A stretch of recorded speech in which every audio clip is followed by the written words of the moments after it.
Okay, I'm gonna go ahead and apologize now because my wife fell asleep, and she's right next to me and snoring, so you'll probably hear her periodically. It's all good, man. But today we are going to introduce you to Scum and Villainy,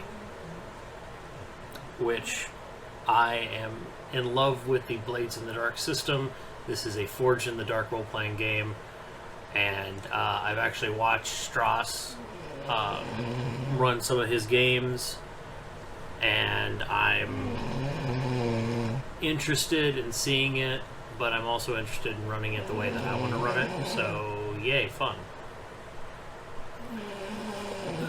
So, to give you a quick brief overview here, we're running it as a Star Wars setting. I have altered the Mystic on the playbooks, which are kind of like character classes, so that you can better understand what's going on with, all the game. Let's see here. But very first thing, I know you already had a name, and then we can get into kind of the base character creation. We'll do the base character creation, and then we will run your scene on Ilum. Okie dokie. Alright. Your character had a name. It was, what was it? Ryzen, R-Y-Z-E-N, Phoenix.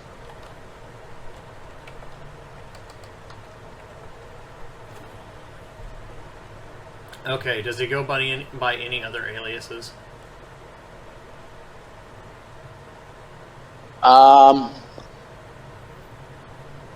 It's fine if he doesn't. I can't think of any right now. Okay.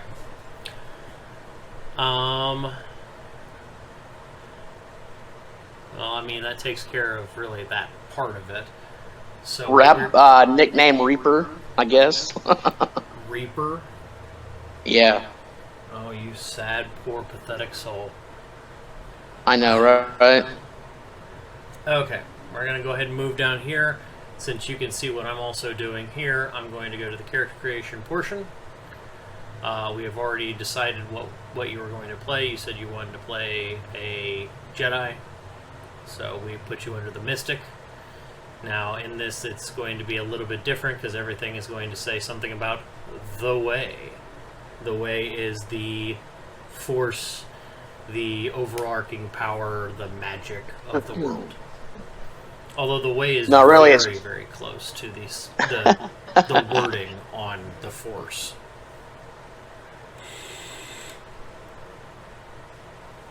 Anyway. Luckily, I'm not playing my Sith. I gave you the option. You chose not to. I can always go to the dark side later. I might have to if shit turns around in game. Okay, so you get a starting ability for the playbook that you're playing. You start out with 2 Attune and 1 Scramble. Attune is kind of your connection to the Force, while Scramble is kind of parkour / running / a lot of different options. Gotcha. Okay, so now we're going to go with the Heritage. This one's going to be a little bit different because we don't have your typical heritages. So, if you were an Imperial heritage, you would have come from the core world, so I guess that would be more of the Republic, because we are still at that point.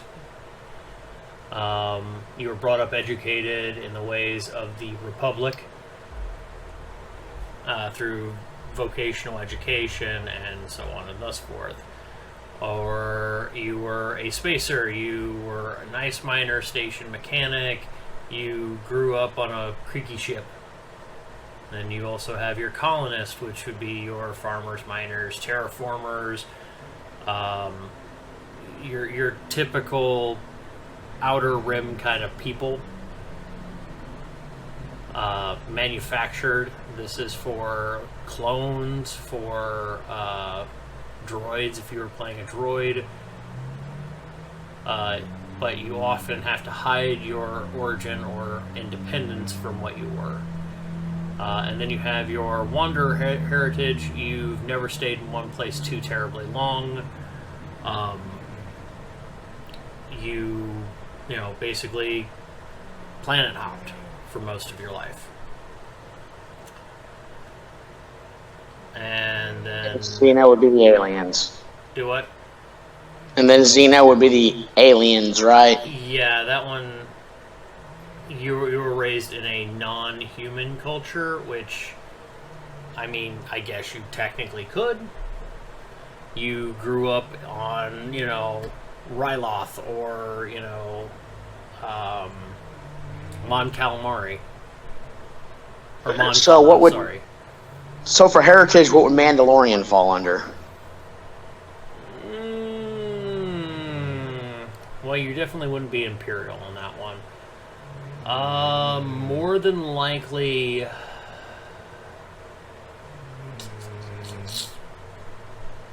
Colonist? You'd either be a colonist or probably a spacer. One of those two. Depending on what family you came from, which you say Phoenix, which I don't believe Phoenix is one of the notable houses there, so you did not grow up noble. But you would have been one of your average citizens on Mandalore. Your family could have connections to the Death Squad. I can't remember the name of it right now. Death Watch. There we go. What would Bo-Katan's family be? That would be Death Watch, right? I believe so. Okay.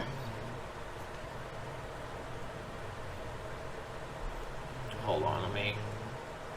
You're talking Bo-Katan.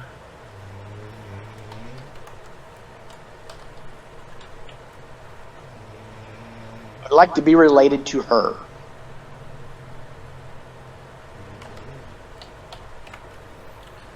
Besides her and Din, about the only two I know by name. No. She was born of Besides Boba Fett. House Kreese. Or House There you Kreis. go. So that would have been the Imperial heritage. Well, no, you'd still technically be a colonist or spacer. However, you would come from a noble house. That's fine. So you want to go with like a colonist? Sure, let's do that. Okay, we'll go with a colonist. And of course, we can always change these later to fit better with the area. Okay, so now we choose the background, which you have the academic. You were a kid who was brought up to, become very intelligent. You were a laborer, which, it's not too far apart. Part of a cult, which I guess would be partly if you were brought up really young as a youngling from the Jedi Temple. A guilder, you wouldn't have any connection to guilders. Military is a very possible thing. You were training to become military. A noble, you grew up in a noble household, it's very possible. Or a syndicate, which if you went against your household, you could be part of your syndicate. Let's go, oh, fuck. It's a toss between academic, military, and noble.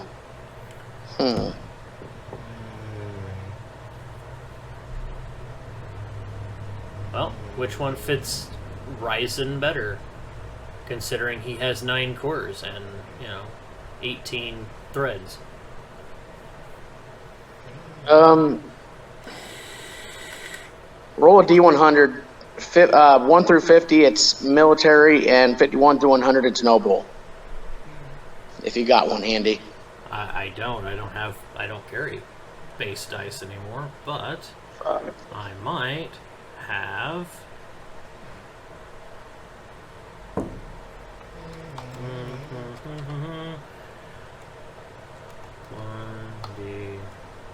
100.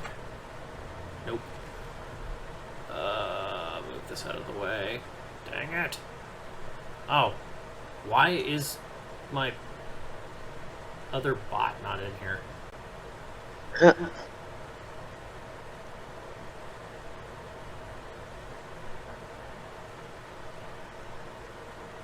Add a roll. Bot. We'll get back in here. There we go. Let's try that again.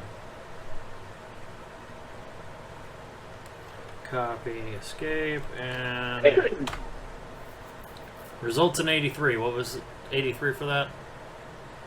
Oh, it would be a noble. Noble. All right. You're from a noble background. Nobler. Okay. So now we have 4 action dice that we need to place, which will be in your, what you would think as attributes or whatnot. But they double as skills and they double as everything. So increase 1 by any action that you feel affects your character's heritage.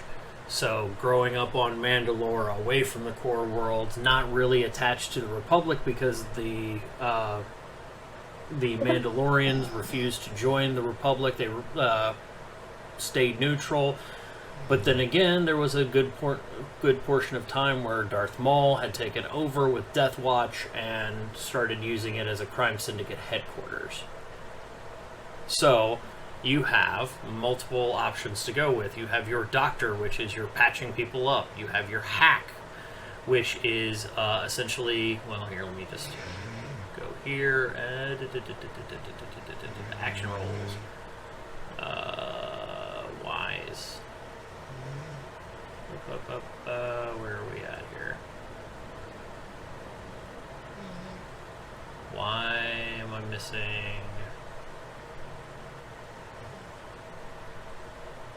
Game. Is it in here? We'll just run through this real quick.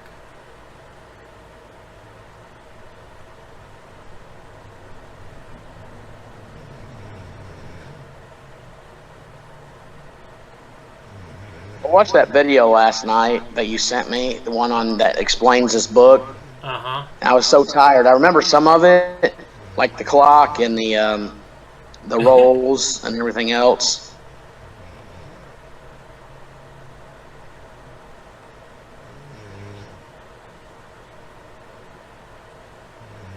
Ah, here we are. Okay, so you've got command. You compel obedience with the force of your personality.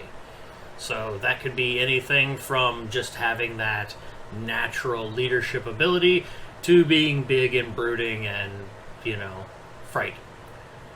Consort is when you socialize with friends or contacts.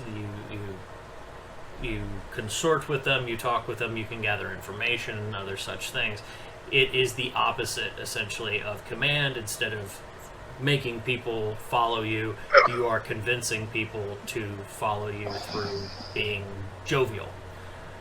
Then you've got doctor, which obviously lending aid, comfort, and scientific, which, you know, could go into anything from pharmacology to herbology to, you know, telling what plants are poisonous. Then you've got hack, your breach of security systems, computers, or override controls. So it's your general hacking, computer use, such. You also have helm. You pilot vehicles or use vehicle weaponry. It's how you essentially pilot or use the gunners. Then you have rig. That's creation, repair, crafting. You know, all of those are mixed into rig. Scramble. You lift, climb, jump, swim, you're athletic and such. Scrap, you engage in pitch combat. That can be anything from just hand-to-hand combat, melee, to firing a blaster. Gotcha. Skulk is being stealthy or going without being noticed. So it's kind of your general conceal. Study, you scrutinize details and interpret evidence, so it's your perception-based kind of thing. And then sway is to, you know, persuade, deceive, you know, make people believe that you are correct. So I get to choose one of those to put a dot in? One that would fit for your colonist heritage.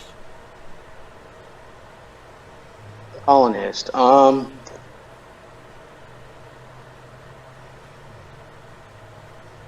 Let's go with helm. Piloting. Okay. So because you were a pilot, or because you were, you know, a colonist, you probably had some connection to the farm. You may have helped out with, you know, somebody, you know, just moving things around. You got used to a speeder or a hover car, what have you. Okay. All right. So now you need to increase one action that reflects your character's background as a noble.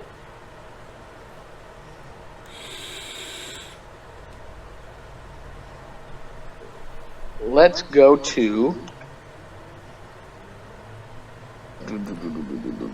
See, that's why I have this up here for you to be able to look at.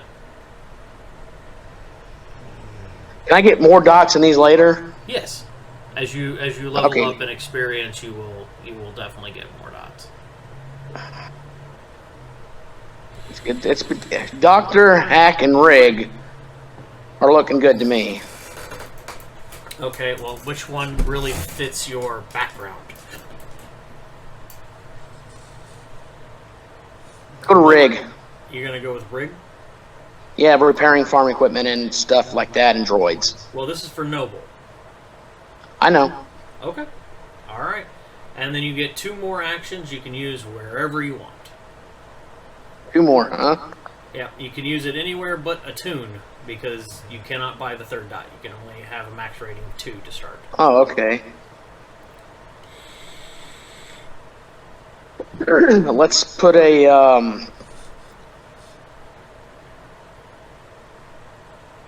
let's put a dot in Doctor.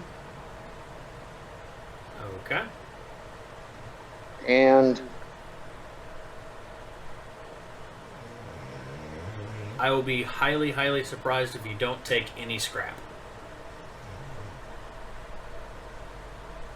scrap it is. Because Mandalorians are notably known for their combat, their tactical prowess, and their just general unwillingness to give up. Gotcha. Okay, so now we have the friends. You get to choose 1 friend and 1 rival. So 1 friend and 1 rival. Yep. So we're going down here to your weird friends. And you have Horrocks, which is a former teacher. Whether he be, you know, the name doesn't really matter. You can change the name, because obviously we're not in the world of smugglers and scum and villainy. But he's basically a teacher. You know, you may have followed his teachings at one point, or you may have, you know, taken his teachings and completely turned them on his head, and now he's not a fan of you anymore.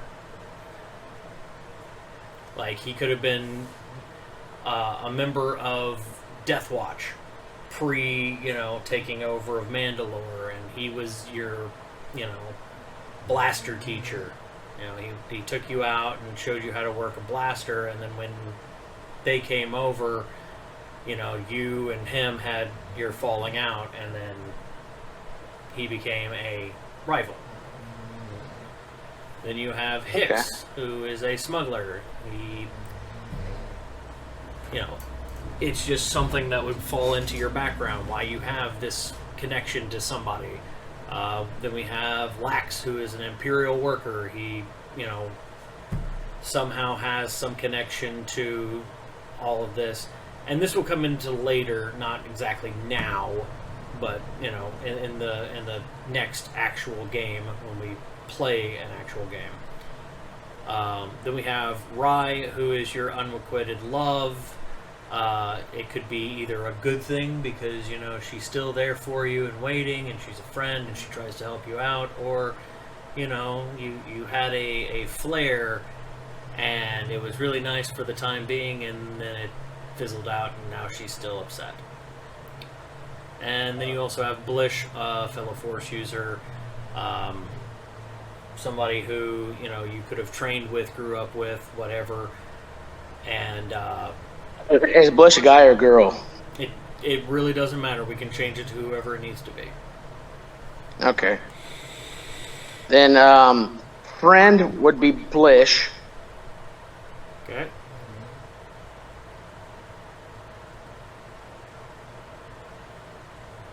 And then who's your rival? Rival would be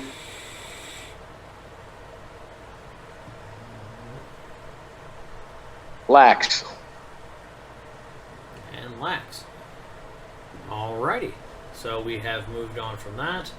Now we go into the vices. This is how you get your stress back. As stress is kind of that thing. It's almost like health levels. It's almost like vitality. It's almost like a lot of things. But instead of just, hey, you take this much HP or this much damage, this happens and you take stress, and you could also take harm, which is just below it here, which we'll go over later when we start into the actual gaming game. So you have faith. You're a part of a cult or observe specific ceremonies at regular intervals. So I mean, you could use faith, and you could, you know, go into following Jedi teachings where you have to, you know, isolate yourself, and, you know, you have to meditate and try and connect with the Force again. You have gambling, which, you know, you crave games of chance or bet on sporting events, etc. You can do that, you know, playing Pazak. You've got luxury. You seek the high life with expense and ostentatious displays of wealth. So that could be your thing that, you know, when you're done dealing with whatever it is that you had to deal with, you go back to, like, in this example, it would be like going back to Coruscant and going to a day spa. You have an obligation. You're devoted to family, cause, organization, charity, etc. So you could still be trying to rebuild Mandalore to its original glory, you know, to, you know, the Protectors, to the Death Watch, to, you know, your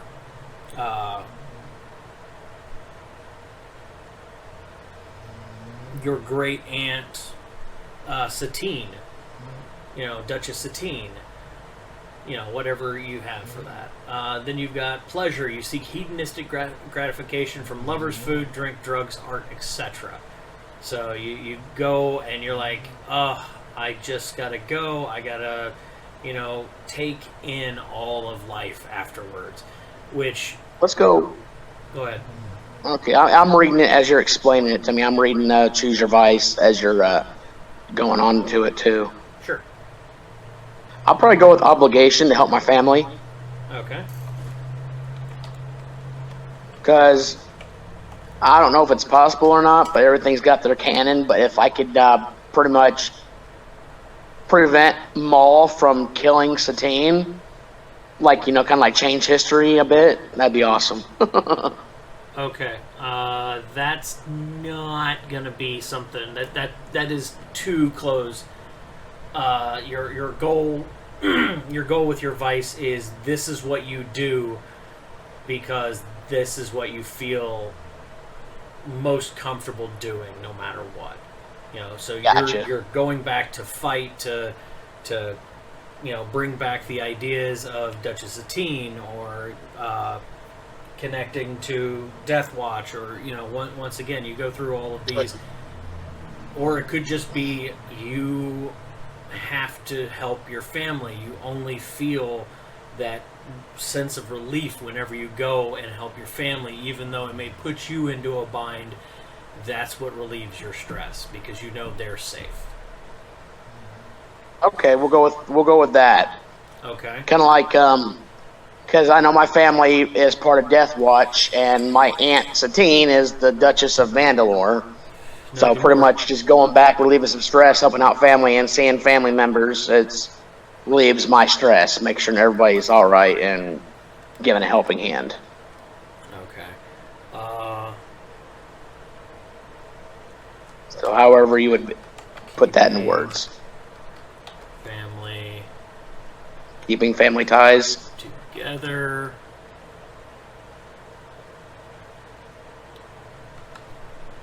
Rather than in fighting. Okay. I will tell you that that is very difficult to start with, but you, as we move on, it'll become easier because you'll have more access to do what you want. Excuse me. Okay.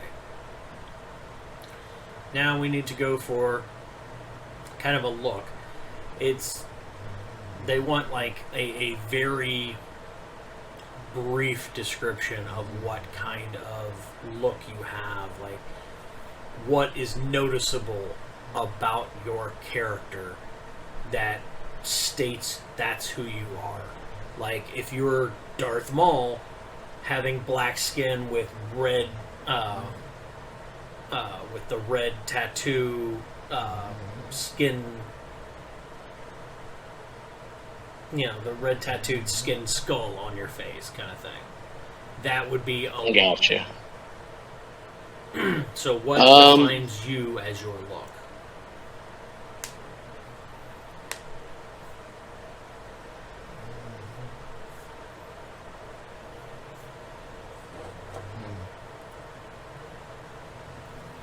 Blue silks. Tight pants, bomber I'm giving you jacket. so many things that you have to like think about and put together like on the spot here. Probably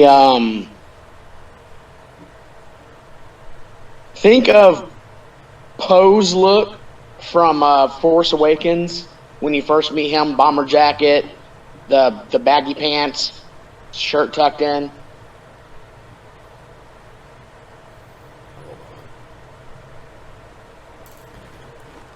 Poe, Force Awakens Poe. Alright, let's see here. Images.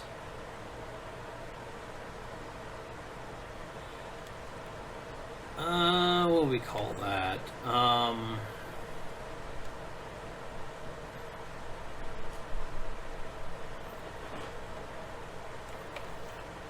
Neutral.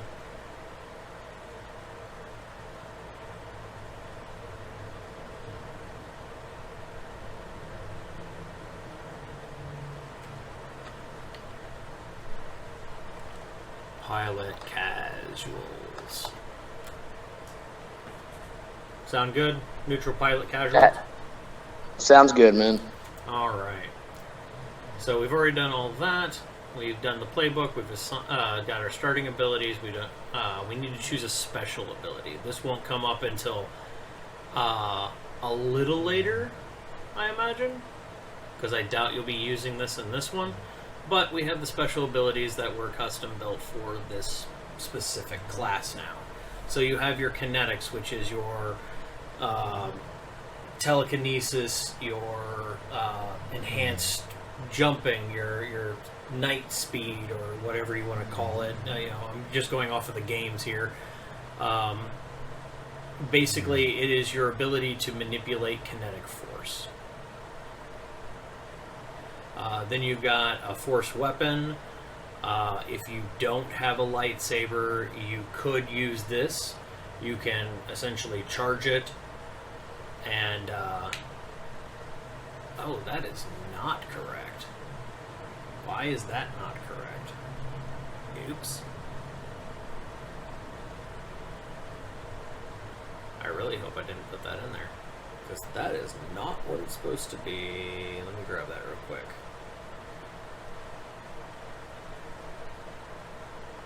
Do, do, do, do, do.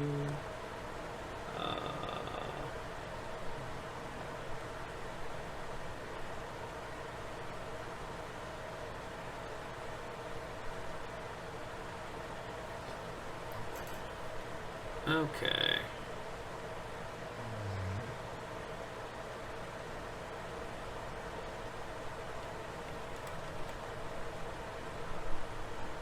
It's Sundering more like Force Choke and Force Crush?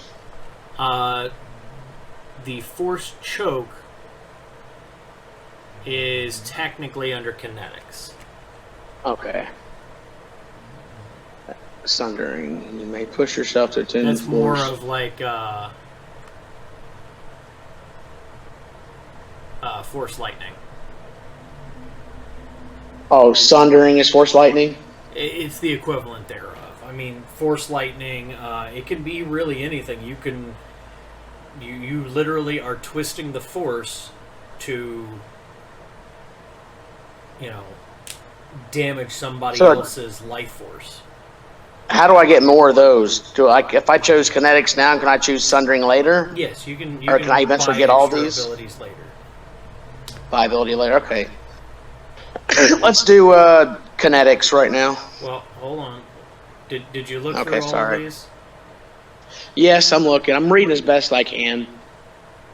Well, Force Weapon basically allows you to use melee weapons as if it was a lightsaber, and because you were trained when you're using a lightsaber, you get an additional die to prowess to resist melee combat. So whenever you're fighting and you have to resist, you would get an additional die for that. Refresh allows you to essentially heal yourself or a crewmate. Force Deflect is your ability to block blaster bolts, slug throwers, what have you. Any projectile, essentially. You got your Mind Trick, which does your typical Jedi mind trick. You've got your Dark Side Mind Probe. You've got your Force Ignore, where you just kind of make them think you're not even there. You got your Force Visions, which allows you to use the Psychometry ability. You can, astral project. You can, see through the Force clairvoyantly, and so on. Sundering is your Force Lightning or damage using the Force directly. Or you also have Empathy, which allows you to connect with next to everything that has the Force running through it. I mean, you can literally talk to the plants if you choose to do so. Gotcha. So, another question for you. When we do the Ilum scene, is that going to be a flashback from when I was a kid? Yes. Okay. Okie dokie, then I will go ahead and go with kinetics right now. I had a feeling you might anyway, but I wanted to at least get through that since, I spent the last, 4 days working on this.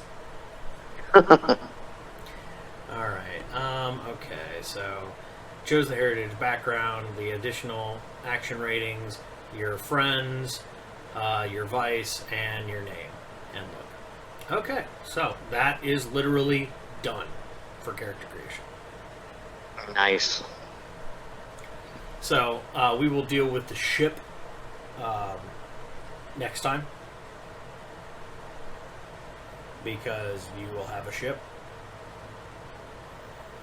You'll at least have access. How hard is to a ship? Huh? How hard, did you get the ship stuff done too? No, I haven't touched the ship. You are going to help build the ship. Okay, awesome. Once again, you saw how quick, easy this was. I mean, we spent, let's see here, we've been on here for 34 minutes right now, and we're going on somewhere around maybe 15 minutes or so, maybe 20 at tops, to finish out your character. Yeah, okay, I got you. So it's relatively simple. Alright, let's go through here. Okay, so I'm not going to go too deep into all of the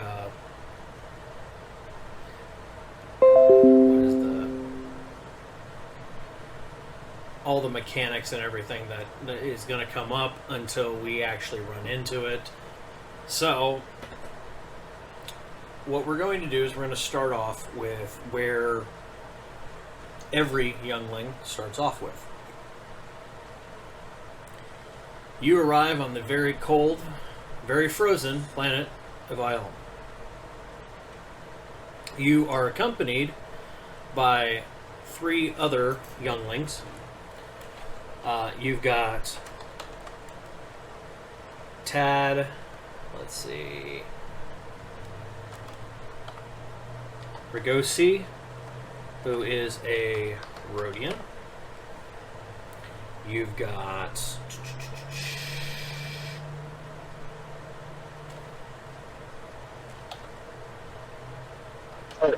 Gim Patar. That is a Ithorian. And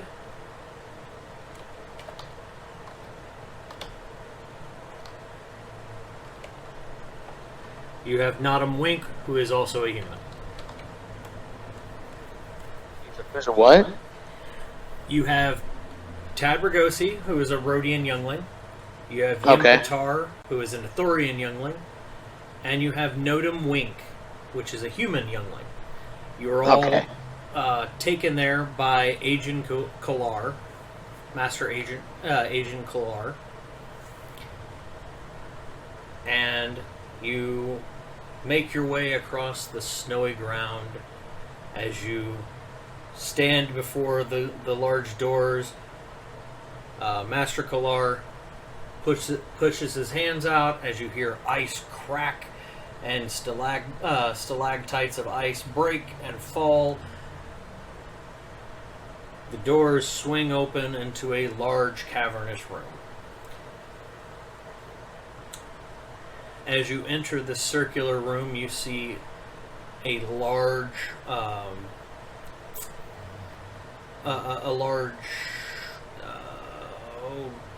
essentially glass sphere.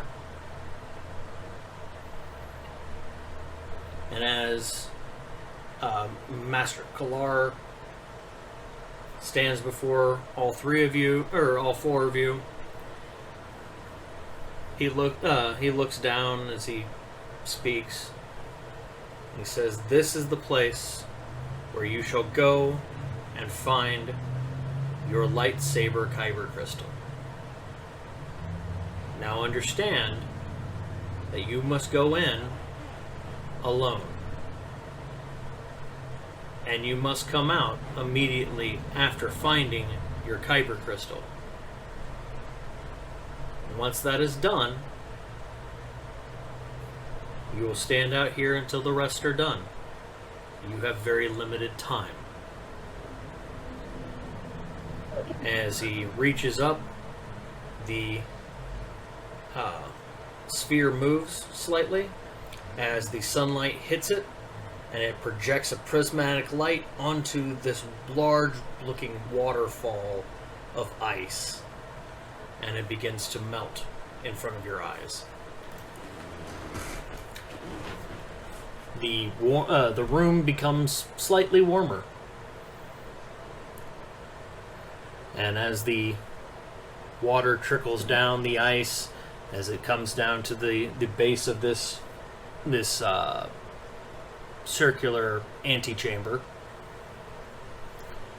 he says that you will probably have to look quite hard to find your Kyber crystals, because this place has been mined many, many times. And as the Clone Wars have amped up, we are pushing all of our younglings to go through these trials sooner and sooner. So do not expect to be staying in the Jedi Temple for the rest of your normal training time. As you finally hear a crack from that large ice waterfall, you see part of it shatter, and it just breaks off in chunks as it falls directly in front of this large cave opening. Master Kolar reaches his hand up, and as he struggles, he moves all of the ice out of the way. He looks at you guys all one last time and says, "You have very limited time, and if you do not return, it'll be another cycle before we can come and get you. Now go." I use kinetics and use pretty much force speed, take off. Okay. You're going to go ahead and push yourself. This is where we start getting into some of the fun parts of this system. So it says you can push yourself to do one of the following, and you said you are going to propel yourself forward at speed. Yep.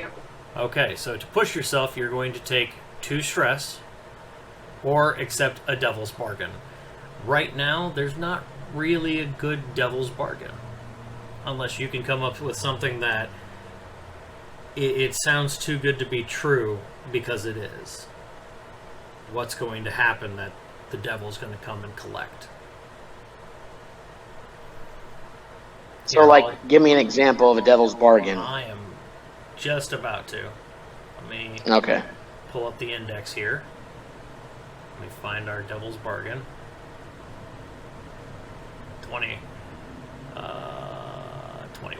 Devil's bargain. Okay, so PC often shoot first and ask questions later. They don't always act in their best interest.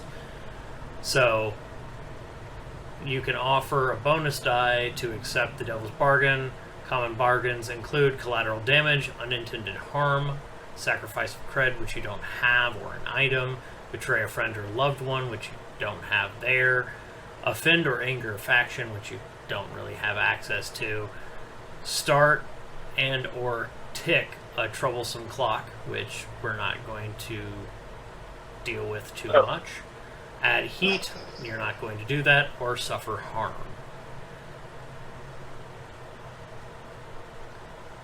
So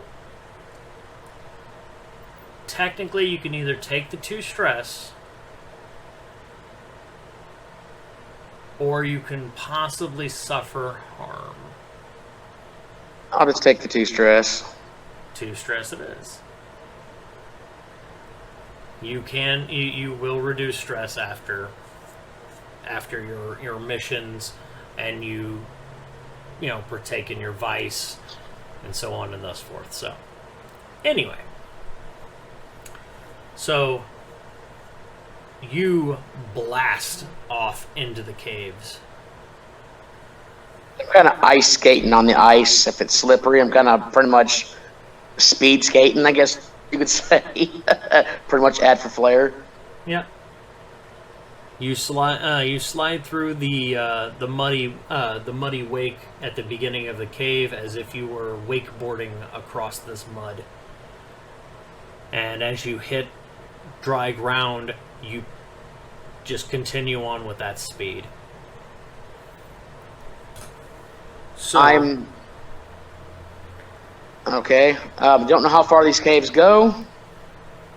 But I'm assuming that we're all going in one at a time, right? Or we all starting off at point 1 and we go on our own separate ways? You all go together.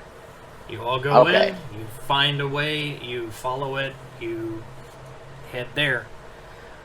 So I'm using the force to kind of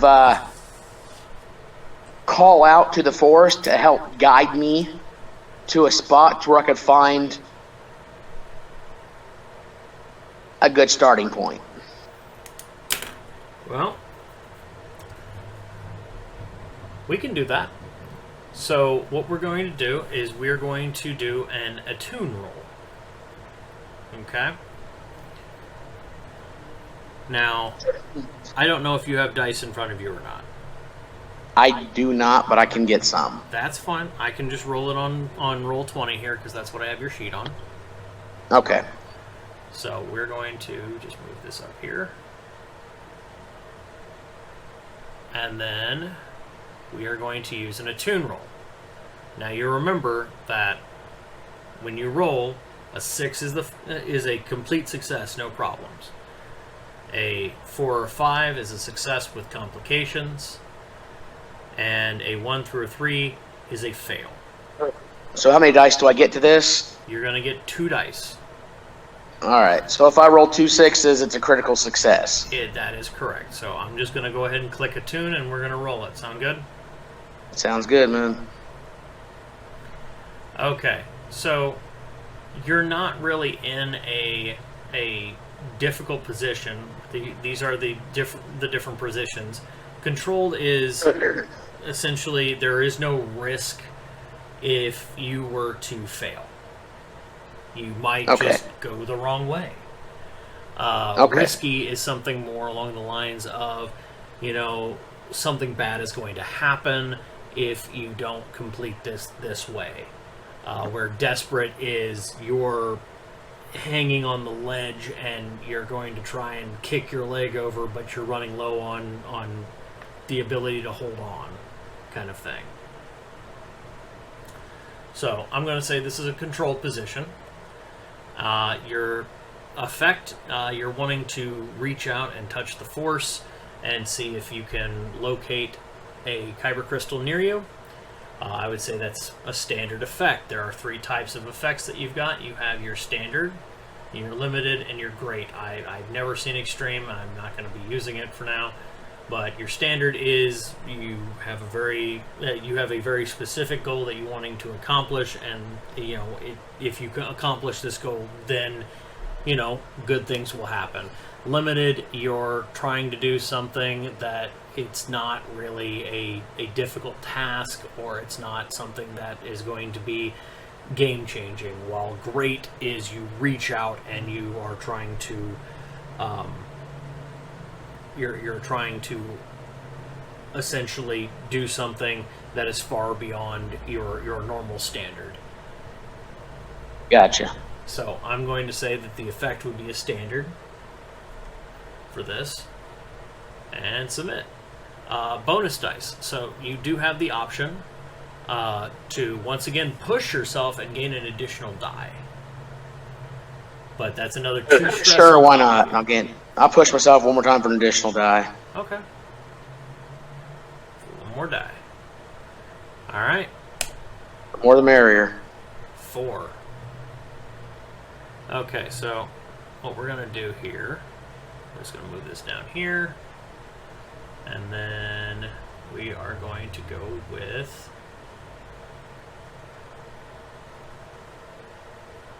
where is it? Well, it's a success, but it's a limited success. Right. Actions.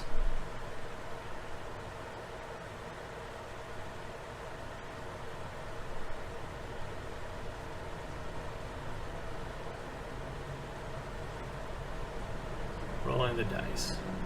Okay, so if the die is a 4 or a 5, that's a partial success. You do what you were trying to do, but there are consequences: trouble, harm, or reduced effect. So, you reach out to the force, and you feel something kind of touch you back, and it's such a light touch that you barely notice as you have started taking a direction down a hallway as you speed past, and you begin your reaching as you continue to try and touch out and grab this this force feeling that you're getting, and you trip. And as you trip, you roll. And as you roll, you run into something and feel a small, confined space as you get sucked into a small hole that looks to have been dug out of the floor of this area. And you make a small slide down into a completely pitch black room.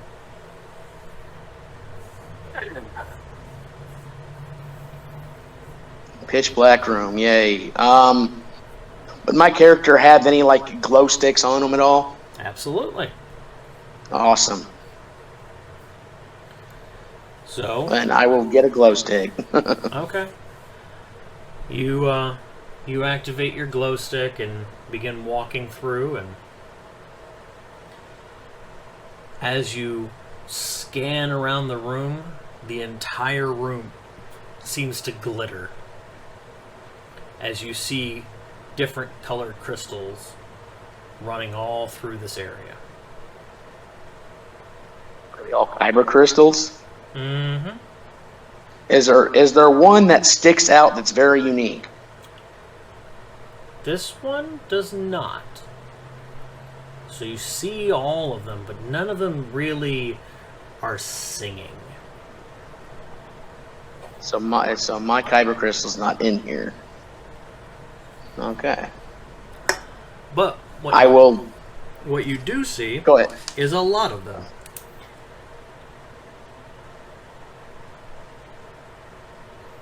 And I give the others a hint, like send out kind of like a hint to come down here, like throw out a, what's the word I'm looking for? Not a distress call, but hey, come this way kind of feeling to the others from us, kind of help them out a little bit. You don't have that force ability, unfortunately. Okay. You are not. That's why I was asking. Projecting out your consciousness to others. Okay. All right, then I will get in a meditative position. Okay. Close my eyes, tip my fingers together, and kind of meditate on this to get myself going in another direction I need to be going in, because this is maybe the force energy in this room will help me out with this and help me grasp on to that connection I had that I lost. Okay. So you're wanting to reach out with your attune again? Yes. Okay. So and I'm hoping that the Kyber crystals in here will help me reach out with the power of the force that's in here, as I'm sure it's pretty strong, right? You would assume so. Okay. So this is a light side area, so yeah, I will meditate on this and use this room as a meditation chamber to reach out and find my crystal. Okay, so this is where we're going to move this. So what you're reaching for, it was your standard. You were reaching out for Kyber crystals, specifically, because you didn't say your Kyber crystal, you said Kyber crystals. True. And you found them. Okay, I found Kyber crystal. I'm looking for my crystal. Right. Something that fits my personality, my color, that makes me unique. Right. So because this is a controlled environment, but you're wanting to move it from your normal controlled or your normal standard effect, you're going to move it to a great. So what we're going to do is we're going to move your position from controlled to risky. Okay. And then that will become your great effect. And are you wanting to do anything else that gives you bonus dice, or are you just willing to take the chance? You already have 4 stress. I was kind of hoping before you get when you hit 9, you take a trauma, which. Okay. I was going to ask, me being in this highly force room, or this room full of force sensitive Kyber crystals, if it would give me any bonuses. It will not give you any bonuses because you are searching. Okay. You are searching this one out. Then yeah, I will go ahead and add some more stress, give myself another dice. Okay. Is it always 2 stress? It's every time you push yourself, take 2 stress. Okay. Fuck. So you didn't do this. However, You can technically go and resist this. Because Okay, then you outright failed this. And failure is not necessarily the best thing to have because things go poorly, you you're likely don't achieve your goal, or you suffer complications too.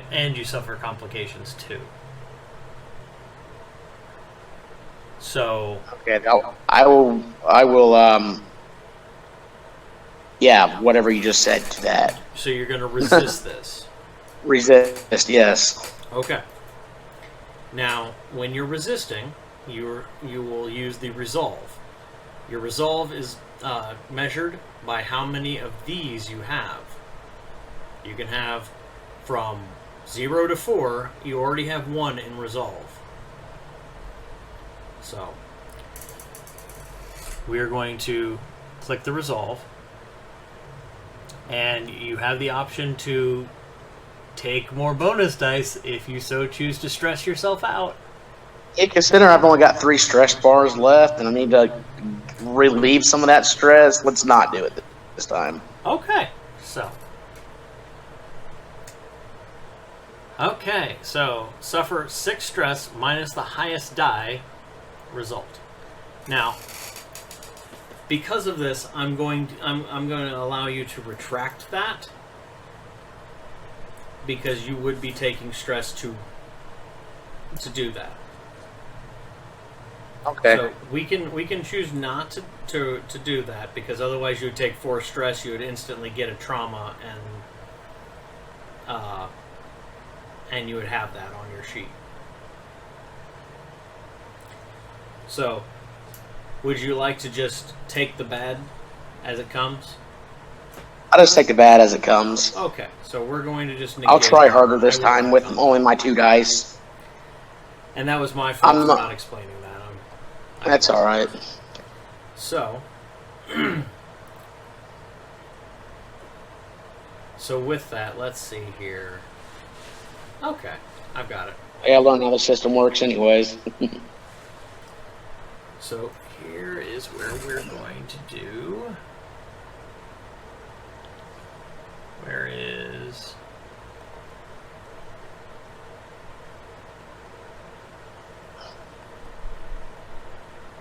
I gotta pull up the index again. It's been a couple minutes here since I've done this, and I'm still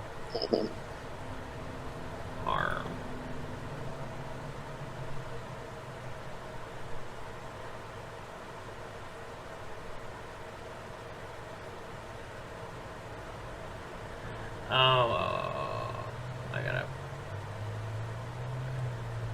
I gotta use...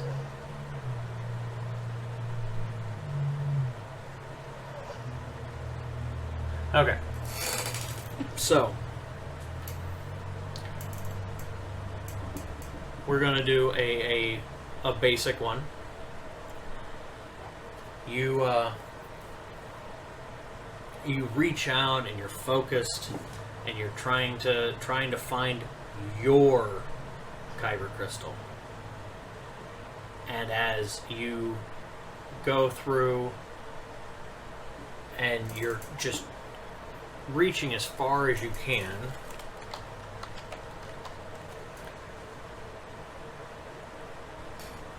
you hear what seems to be the sound of a familiar yet uncomfortably distant sound of a young girl laughing. It is very familiar to you, though. You know the voice, but you can't place it with the face. And as your mind kind of races back to being hit by sticks and rocks, a face kind of comes into your view, but it's all kind of blurred. You can't really see what it is. And then you feel that a large stick just nail you right in the side of your head. And you fall over and realize you feel the pain there, but you just, your body feels drained.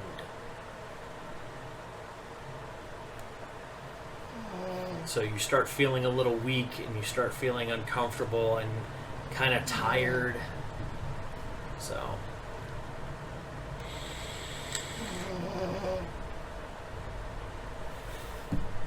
And you are, once again, in this little alcove of Kyber crystals. Kind of like in and out, kind of in a way.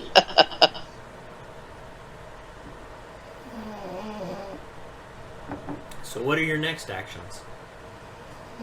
My next action is to kind of get my bearings back and kind of slap myself in the face a little bit, try to get rid of this headache, and try again. Because if at first you don't succeed, try again.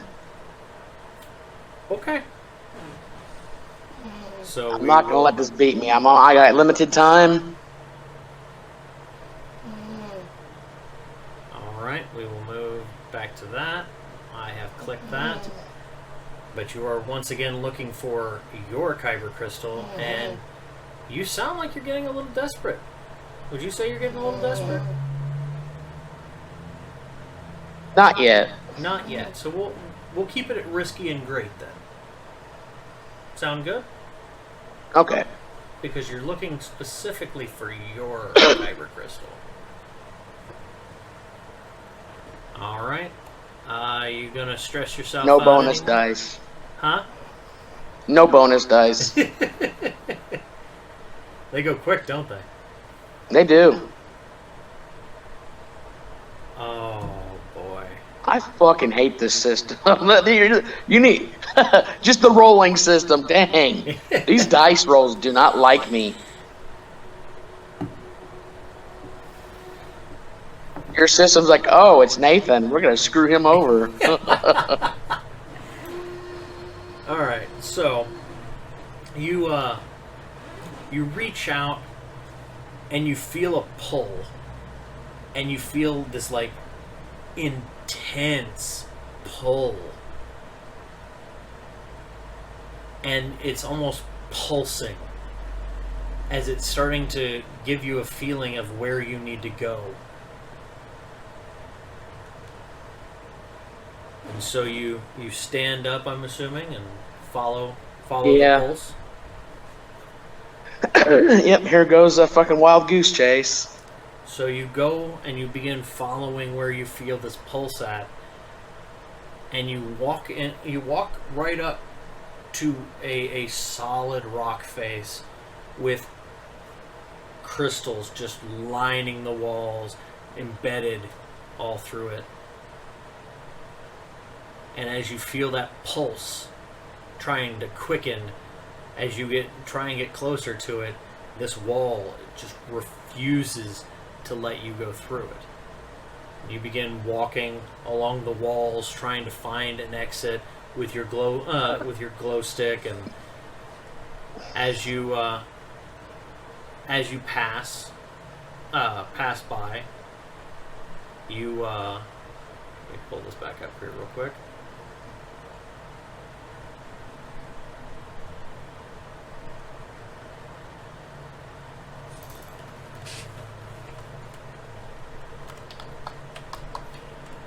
You are running your hand along the wall, looking ahead with your glow stick, and you just absolutely slice open your hand on one of these Kyber crystals, and you feel the burn running through it. But your hand also feels wet, and not just like warm blood wet. There's a coldness behind it. Ow. Well, I will pull out whatever first aid I have on me, and wrap my hand up real quick. Okay. How much time has passed since I got into the cave? As of right now, you're going to say roughly about an hour, hour and a half. It's kind of hard to tell. Dang. Okay.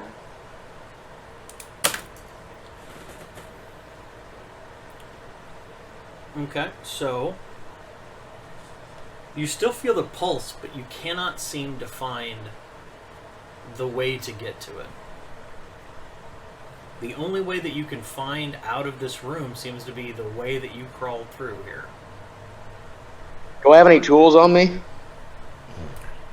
Jewels? Yeah, like any kind of tools at all?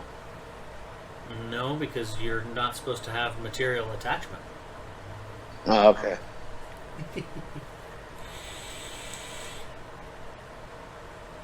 I was gonna see if there was like a kind of like a false wall that you can just like hit hard enough it'll shatter. I mean, you can do so, but you're gonna be fighting a wall.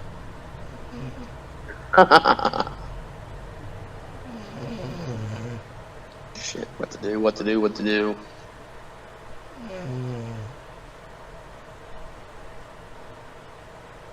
Does the blood on the wall appear to be doing anything? It seems to be melting the crystal that you cut your hand on. It's melting the crystals? It melts a crystal, the crystal that you cut your hand on. It seems to be just staining the other ones with the little bits of blood that are on that. Okay, I'm gonna do something extremely stupid here. Okay. I'm going to pretty much, as much power as I have with the force right now, I'm going to force push that side of the wall. Okay. So, you're going to push yourself. Remember this. Yes, I know. So you will take 2 more stress. Yay. However, you also get an additional die in which to do so. Or an additional effect that you wish to do so. So, because you're in a relatively controlled environment, this can be a standard action, or you can move it up, or you can technically say that you want to make it a risky type action.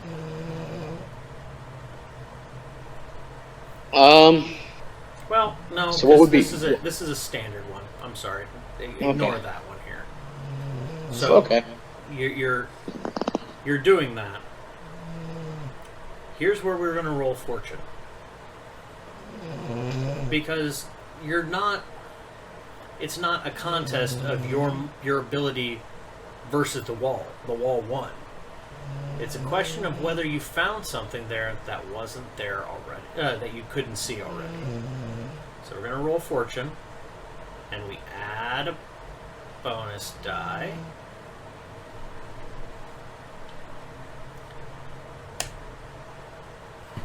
Notes. Push the wall.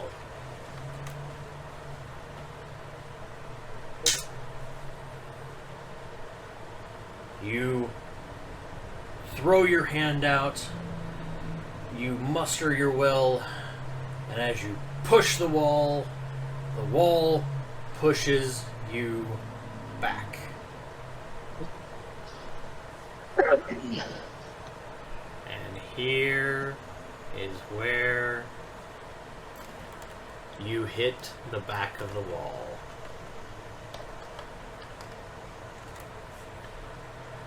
Your mind strains as you just constantly are getting barraged with double vision.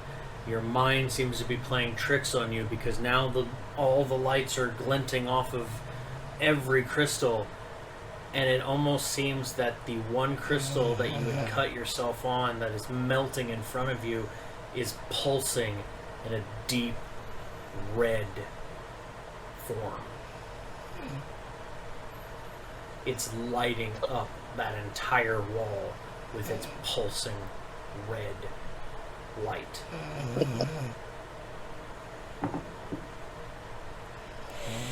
Alright, I'm starting to get pissed and desperate here.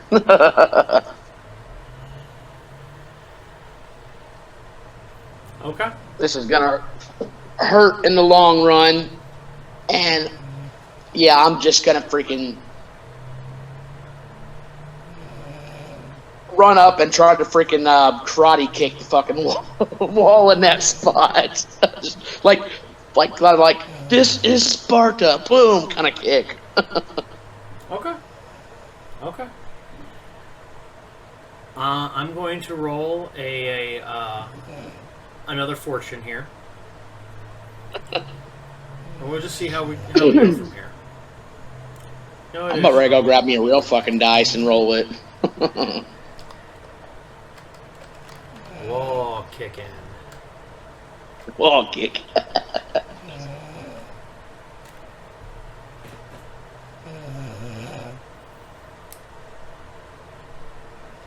So you run up and you kick the wall, and as you hit the wall with your with the heel of your boot, you feel that crystal sink into the wall further as you kind of jar and step back a little bit, and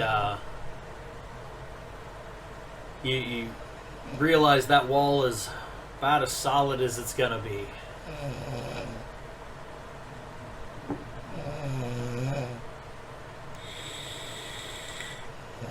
0 dice, take the lowest result above. Yes. Oh, that sucks. So if you were to I saw the 5, I'm sway like, somebody, you would take the lowest result because you have no dice.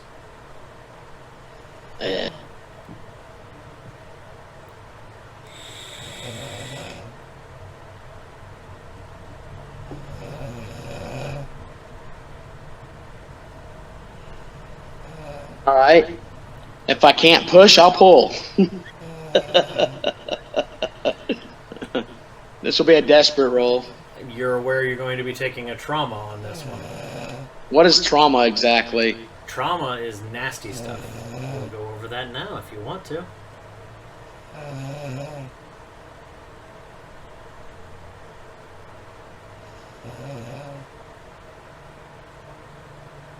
Trauma. When a PC marks their last stress box, they suffer a level of trauma. When you take trauma, circle one of the trauma conditions like cold, reckless, unstable. Cold. You're not moved by emotional appeals or social bonds. Haunted. You're often lost in reverie, reliving past horrors, seeing things from your past. Also, trauma conditions are permanent, so... obsessed, you're enthralled by one thing, an activity, a person, a goal, or ideology. Paranoid, you imagine danger everywhere, you can't trust others. Reckless, you have little regard for your own safety, best interest, or well-being. Soft, you lose your edge, you become sentimental, passive, and gentle.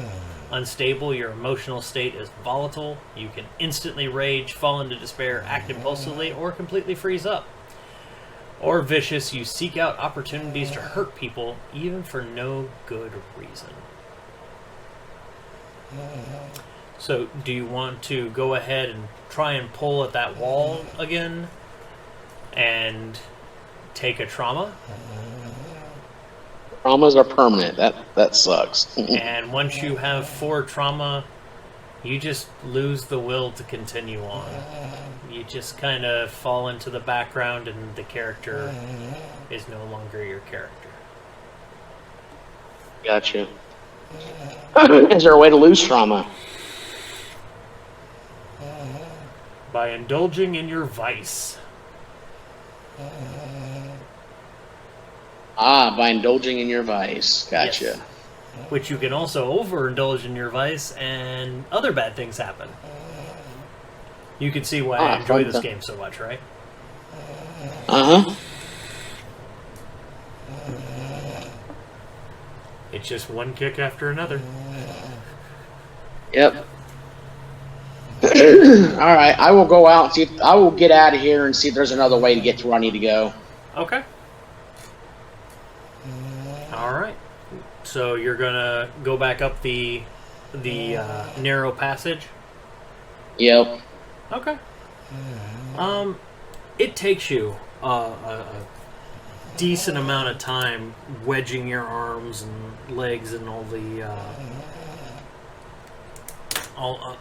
the uncomfortable ways that you have to pull yourself through, because of course you reach up and then realize you can't bend your elbows that well,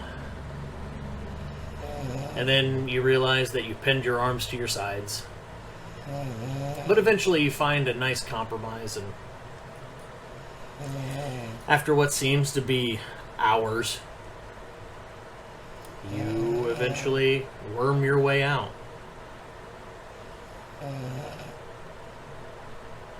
And as you leave that cave, the pulse is gone.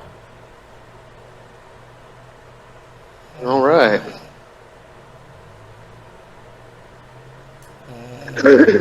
You are now standing in a dark cave. You see that there was a large chunk of rock that you tripped over to fall down this nice little hole. I'll check out that rock.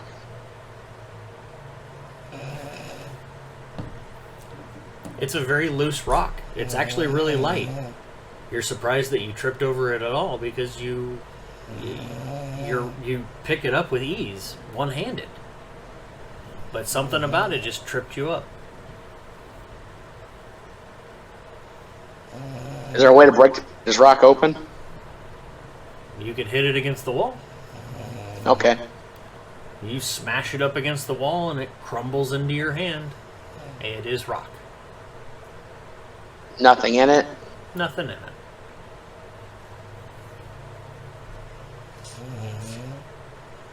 I'll say if there was a Kyber girl in there, I was going to freaking reach for the phone and strangle you. No, you're not that lucky. I was going to be like, you're fucking kidding me, right?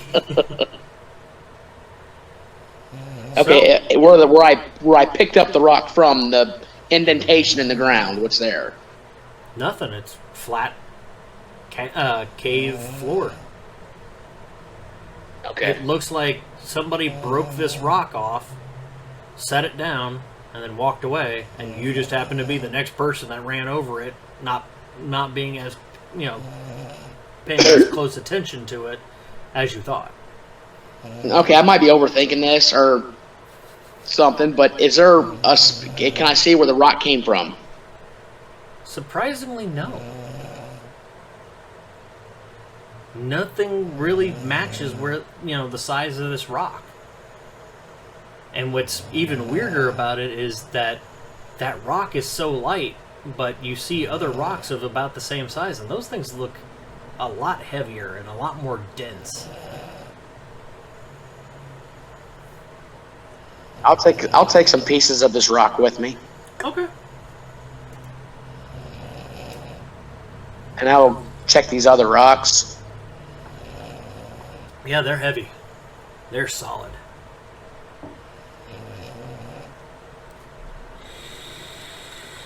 Okay. I'll continue looking. Okay. I'm walking around. Is there a way to use to call out in the force without stressing myself? I mean, you can attune, and you don't have to take any bonus dice. Okay, I'll attune without taking the bonus dice. Okay.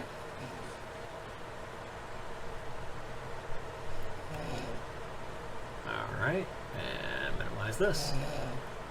And now that you are not as bad, we will go back to controlled, because you are now not stuck in a oubliette, if you will. And because you are now walking around, you have a little bit more area. I'm going to go ahead and say the effect is standard for right now. You get no bonus dice, and I can't... Oh, You do get a -1 though from being concussed. Actually, never mind. That is incorrect. You don't get the concussed because that was a fate die. Never mind. So, get no bonus dice. 2 and a 4. 4 works. So, you begin reaching out and feeling for your Kyber crystal. And you begin walking further down into another passage that you seem to have passed right by. And you eventually make your way into a small a small alcove here, where you see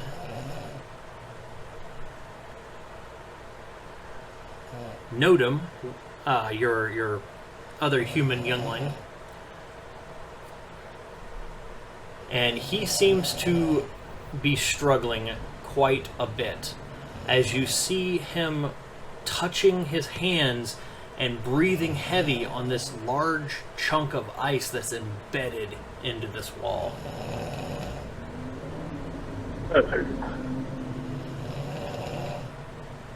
And as you see him sitting here and just breathing heavily on it and him shivering, his fingers look like they're trying to turn blue at this point because it looks like he's been doing this for a while. And you see that he's made some progress, but not near enough to get whatever it is that he's looking at. Because you don't really see anything out of the ordinary. It looks like a giant chunk of ice. Maybe find a rock that's I can use as a tool to beat with. Okay. So as you come up that way, you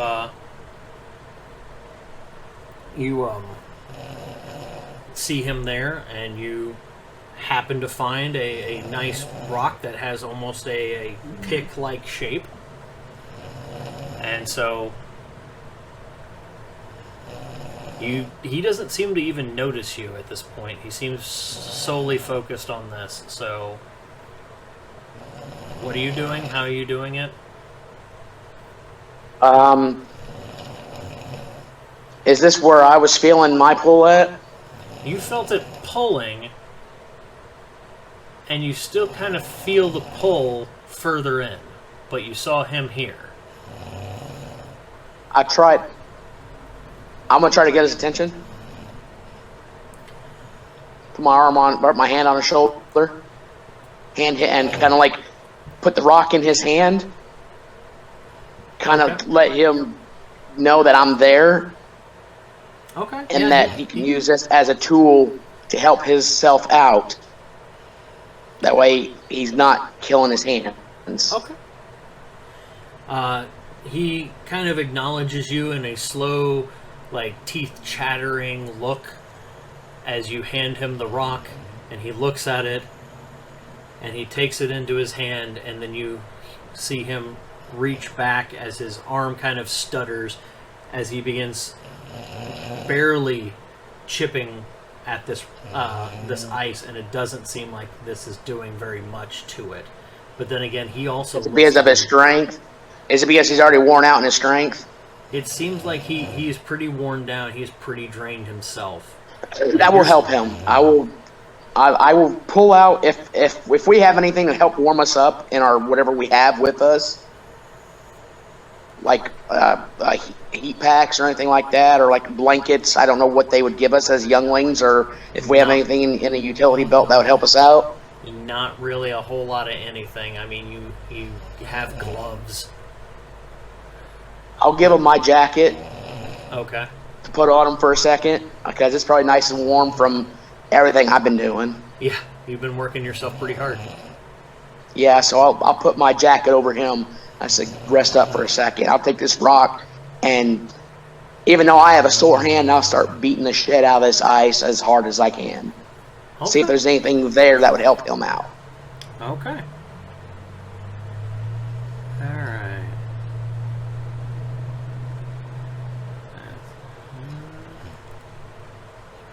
Okay. Yeah, so you begin chipping away at it, and you're not really seeing a whole lot of a whole lot of movement until you realize that you begin chipping away, and you start noticing that there is slight marks of red starting to come out as you realize that you holding this rock and chiseling away at it, you have, started pressing through your wound, and it has been bleeding out of the little wrapping that you have, and has started running down the rock. But as you start to chip at it with the blood that you have, it starts to chip away and melt. So, okay, then I'll just put since the blood appears to be melting the ice, I'll just put my hand against the wall. Okay. You put your hand against the wall, and while your hand starts to get very, very cold, it does start to melt part of the ice. And after a few minutes of just kind of rubbing your hand on it and smearing around the blood that's on your hand coming through the bandage that you have, the ice seems to almost completely melt through the center, and you feel something like pass by your hand, and then you hear it fall to the ground, and it sounds like almost a small rock. And he reaches down at your feet after he sees this and picks it up, and you see him holding a Kyber crystal. You can't really tell the color. It's not very vibrant in your glow stick. All right. He smiles at you, and he takes it and he puts it in one of his pockets, and then he hands you his jacket. Or hands you your jacket back. And I tell him, go warm up. You got your crystal. Go on, head on back. He smiles and kind of thanks as he pats your shoulder, and he then turns and begins kind of slight jogging. It's more of a fast walk back towards the entrance toward the cave. All right. Hopefully I can get some karma points here. All right, back to my my quest now. Okay. So you begin following your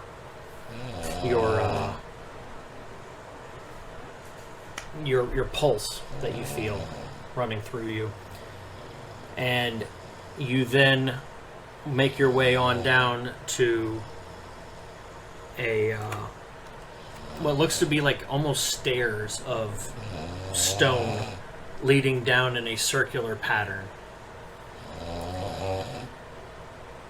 You feel the pulse coming kind of from that way, but still further down. So would you prefer to continue forward and see if there's another path, or would you prefer to go down? Waffles ho. I'm going to where the pole takes me. If it's going down, then I'll go down. Well, it's going down, but it's also further ahead. So the fastest point I'll go would down be through first. the earth. Let's try going down. Okay. And see if it's pretty much underneath down, further ahead, if you know what I'm saying. Mm-hmm. So you make your way on down, and you hear scuffling from further in as you see a what looks to be a chamber that is lit, and that seems to be where the scuffling is coming from.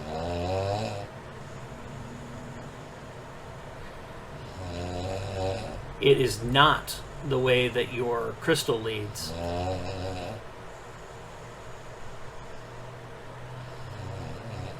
I'll go check it out. All right. So you go And as you look into the chamber, you see what looks to be a hybrid of a warthog and like a small pony that is currently trapped Yim-Patar, our Ithorian youngling, up on a ledge. You see him there, and he seems frightened out of his mind. And in your mind... Does this thing appear to be dangerous or trying to hurt him in any way? It appears to be standing below him, kind of bucking back and forth, its tusks like gnashing up in the air, and it's snorting in a very uncomfortable sound. Can I get a knowledge lore on this creature? Yeah, you can do a study, but it's gonna you're gonna not be able to really do a. You're gonna take the disadvantage basically, so you're gonna take the lowest of the two. All right, that's fine. I'll maybe I could think of something that they said to watch out for, be careful of when we're on our trip here. Maybe something that in our briefing of the mission and whatnot that I remember or whatever. Sure. All right, so we're gonna go ahead and do the study. Currently, you're in a risky position because if something were to happen or you were to get its attention, then you might be the point of its ire. The effects you're trying to not really do a whole lot, so I'm going to say it's a limited effect. You don't really have to try too hard on this. And do you want to stress yourself out? Hell no. Alright, no bonus dice. Ha, the Son two. of a bitch. No, you don't remember anything. You know, the only thing that even remotely touches in your mind is that the cave has dangers, and everyone will face them. Beyond that, nothing.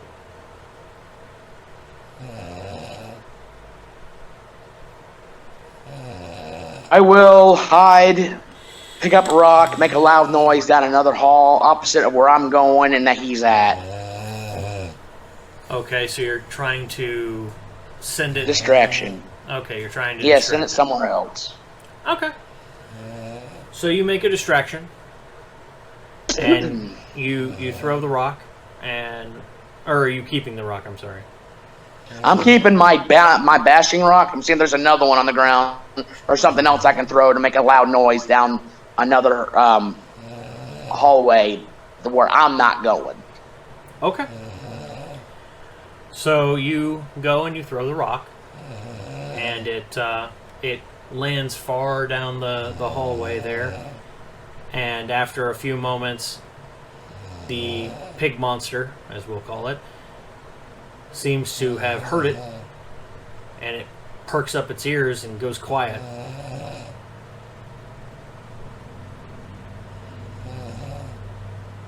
But nothing else.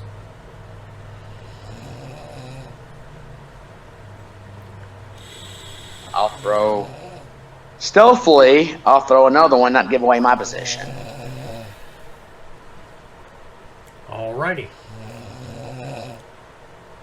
So...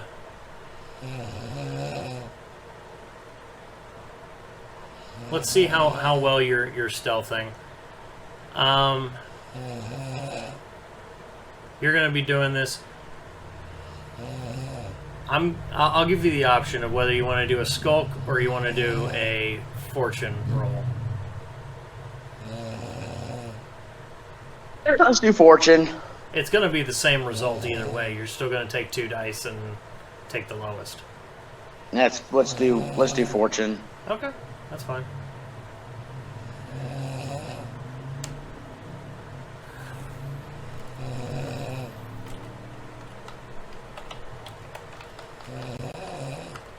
We'll do some stealthy baseball. 2. Well, you thought you had it lined up pretty well, and that hand is just starting to hurt a lot.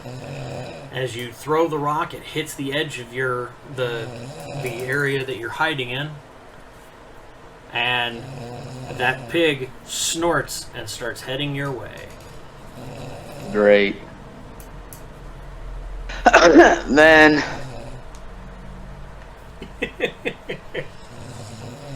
I guess I'm the distraction now. Sure are. Yay. I'm gonna go run down where I need to go. Okay. And and as I'm yelling at him, thank me later, and I'm fucking bolting. Okay. I am scrambling. Okay. Yeah, you easily are scrambling here because you obviously had a head start on it, and while it may be fast, you're not sure how fast it is. You begin twisting and turning through the through the area here. I'm going to go ahead and add another fortune roll real quick just to see.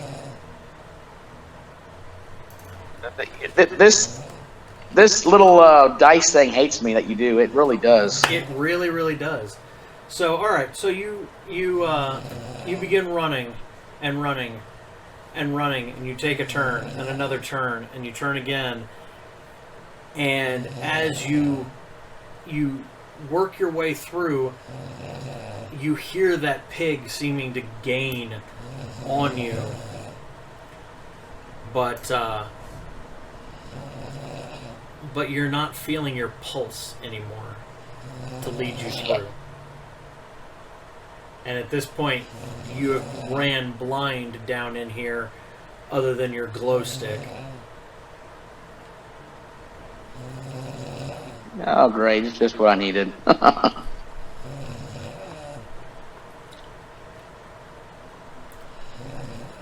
So, you eventually run into a dead end. Oh, great.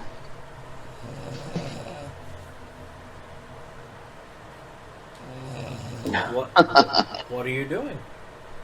Shit. I got my glow stick. Is it dark? It's pretty dark in here, right? Yes, you're underground in a cave, completely sealed. Do I have any weapons on me at all, like a knife or anything like that? You got a rock. A rock? You got a rock. Great. I guess I got a rock that's kind of like a pickaxe. This thing comes, I'm freaking using it as a weapon. Right between the eyes. Okay.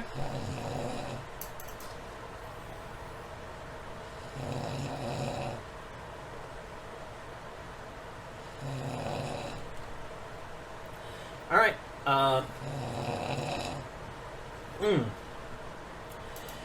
And if I can stun it to where I can get around the dang thing, I will reach out again and try to find my way out of here since I'm lost. All right. So you, as it comes running at you, you're ready for it. I'm gonna give you a bonus die for this one. Nice. Definitely in a risky situation here because you can take some damage. You want the standard effect because you're trying to basically just stun it long enough to get back out of the way, right? Yep. All right. I'm going to give you a bonus die here because you've got it all planned out and you're ready for the ambush. 6. Yes. Yes. So, as it comes running up and you see its tusks lower to come down and gore you, you smack this thing right between the eyes, leaving an indent on its forehead as it crashes to the ground. You parry out of the way, it runs into that dead-end wall, and you take off down the corridor. Is it dead? As I'm looking back, is it dead? You hear snorting, but you don't see it, and it doesn't seem to be moving towards you yet. Good. I'm getting the hell out of Dodge. All right. So you begin running down through there. I'm also looking for blood drips on the floor. that might have. It's a little too dark to really see any difference here. Gotcha. Okay. I figured it's worth trying to use my head. Yeah, I know. I got you. So you've gotten far enough away now, and you hear some more scuffling ahead of you. But you're not hearing like the aggressive scuffling. It's more like somebody's moving in the area in front of you. I'm gonna end up helping everybody down here, aren't I? Alrighty then. Well, I'll go investigate it. Okay. You come across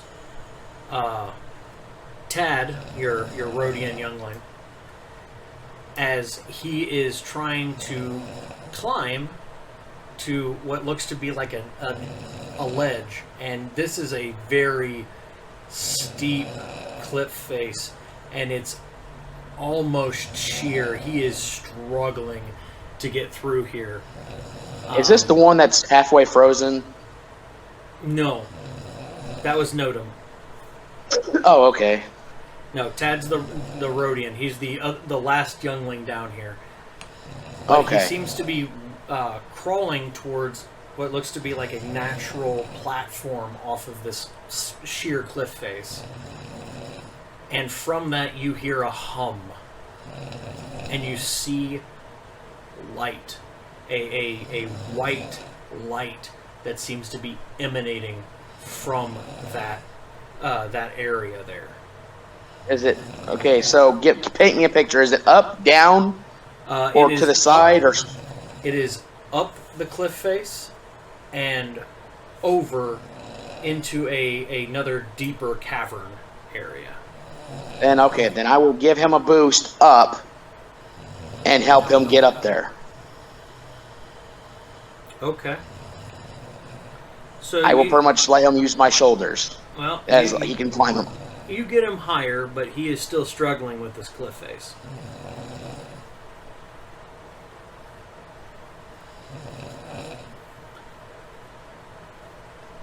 All right. You get that intense feeling right now that why is he going after that one? That one almost seems to be mine. It seems to be almost calling out to me. Wait, is it? You talking about as in my character? Yes. Um, You feel that hum, that pulse coming from whatever's emanating that light. So am I where I need to be then? And if I, so I pretty much this is what I've been feeling, that pull that whole time, right? This is what I've been feeling. Yeah, you're pretty sure that's it. Do we have any ropes or anything like that with us? Nope. Then okay, I will take the rock and see if I can't hit like above it to knock it loose. Knock above I- what? can I- You got a platform? Yeah. Oh, I figure I could throw the rock to where I'm at and No. Okay, think like 20 feet up and like 15 feet out into a cavern. Oh, okay. Which would give you no longer a 20-foot climb, but a 40-foot drop.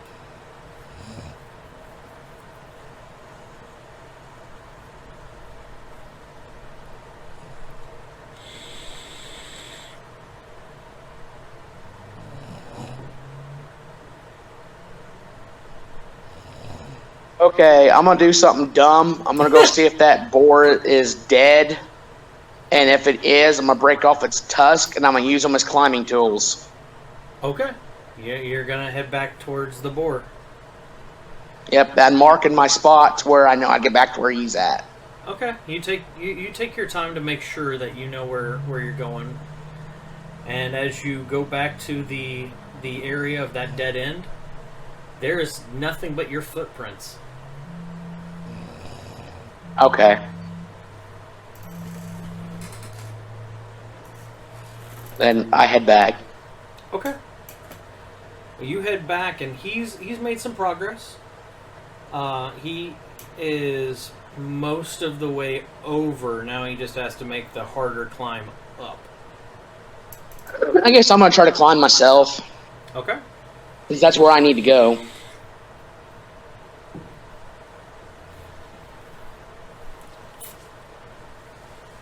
Alright, so... You know what? I'm not even going to have you roll for it. I was thinking about having you roll for it. I'm gonna let it go. So, you begin climbing, and you struggle. It's a hefty climb, and as you work your way there, you see Tad get up there just a little bit before you.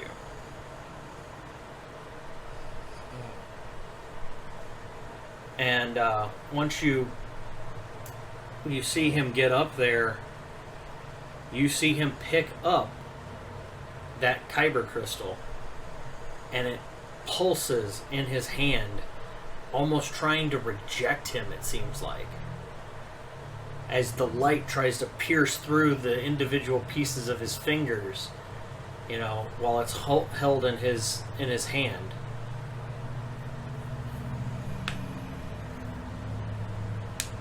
That light seeming to be a bright white color. I'm like, let me see that for a second. Do what? I asked him, let me see that for a second. And if he hands it to me, I'm gonna see if it feels weird in my hands or not. Well, you're still climbing. He's already up. Oh, okay. But he like looks down at you. He kind of gives you a quizzical look, and then he takes the crystal and he puts it into his pocket.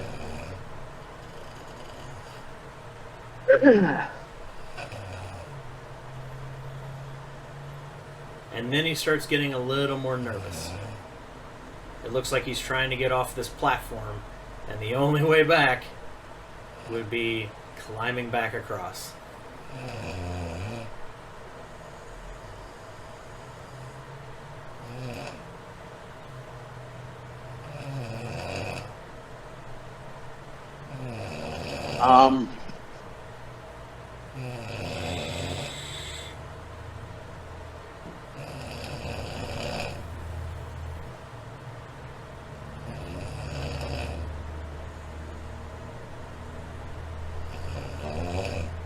I'm gonna talk to him. Like, his name's Tad, right? Tad, yes.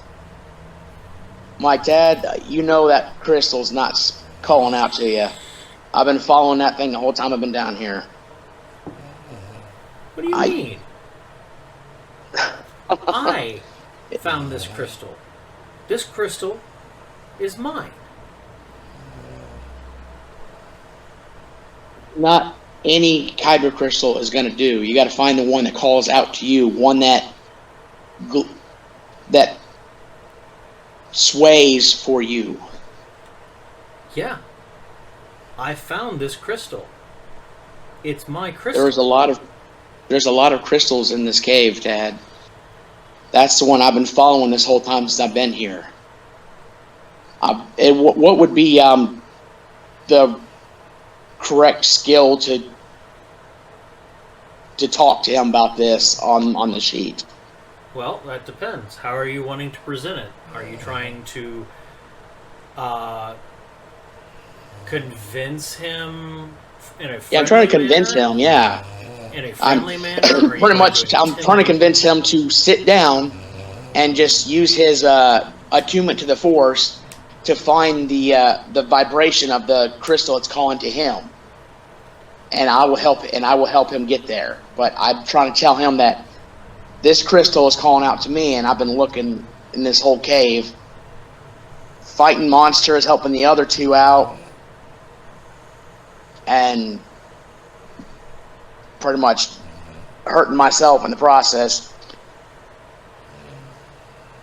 But yeah, Ryzen, I don't know what you think as he pulls the crystal out again, and it pulses even harder and brighter to you.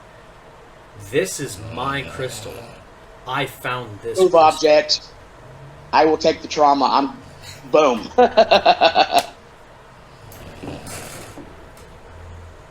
Okay. So we will reset your stress, and you will take a trauma. Let's find a good trauma for you, shall we? I'm already bruised, battered, and irritated beyond this point. So I think a good unstable would be good for me right now. Unstable?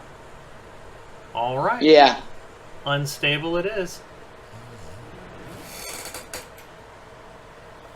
And I can get rid of that once I go back home. No, you can't. The trauma stays. Oh, I was asking if I can get rid of trauma, and you said I could. You can get rid of stress. You can't get rid of trauma. Oh. Trauma is permanent. Okay, I got you. It says so right there. See? Got you. Would you like to retcon your decision, or would you like to continue?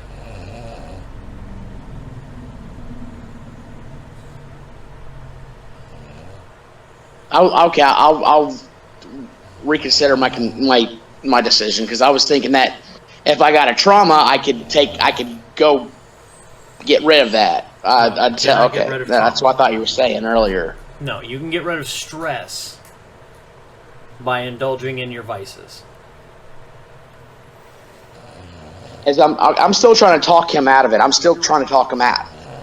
Trying to talk him into that's not his crystal. That he needs to sit down and meditate and reach out with the forest to find his.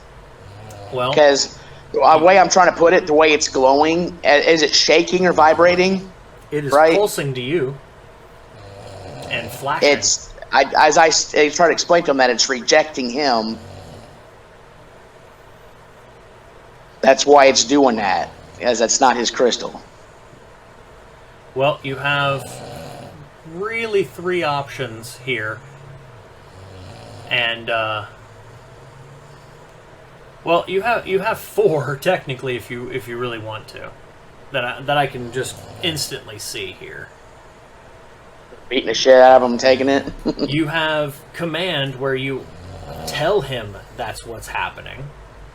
You can consort with him and try and sway his mind to your liking.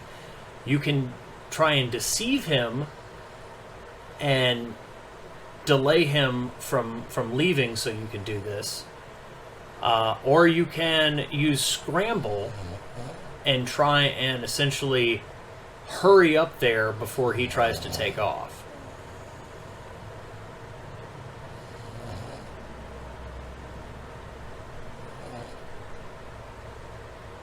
Those are the ones that I can see that might work.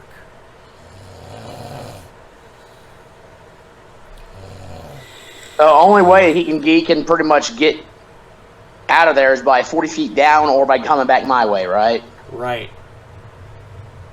How far am I from him? About 5 feet. So if you scrambled, you could jump up and block his way. I'll scramble. Okay. Scramble.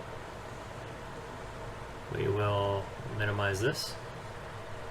This is definitely a risky situation on this one, because you could easily fall and hurt yourself. The effect is standard, because you're not really going for anything that's abnormally amazing. Wanting to stress for your bonus dice? No. Okay. I don't need the drama. That's true. Now here's where I'm going to let you in on one thing that I haven't yet, because I wanted to see what you would do with it. You have 1 gambit. Gambit is kind of like your cruise ace in the hole. You can use a gambit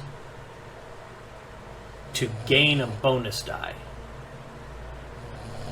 Or, technically, you can use your gambit using your force sensitive starting ability and use the gambit instead of paying any stress cost, which would be part of your kinetics, to push yourself, to push yourself, draw something in, what have you. So, would you like to possibly change your options or use the gambit? If I can use the gambit to use force sensitivity, to use my telekinetics without spending stress, that'd be awesome. Okay. It's still going to be risky because you're on the side of a sheer cliff. Yep. And your effect is standard because you're basically just pulling something that you have access to see. He doesn't seem to be holding it very tightly. And it's small, so... Okay, so you're going to burn your gambit. Do I get, like, what, one period to use, or I get, like, one per story? You get one gambit per session, and it's split amongst your crew, which, okay, if we have other players and everything, then you don't get a free gambit, technically, because they could use it. Gotcha. So, you're going to spend a gambit and ignore the stress cost. Okay. Okay. Gives me 3 dice. Maybe I'll get lucky. You don't need it. It works. It happens. Oh, okay. You rip nice the Kyber crystal from his fingers, and as you reach out, it comes straight into your palm. Awesome. Now I am getting the hell out of here. Okay.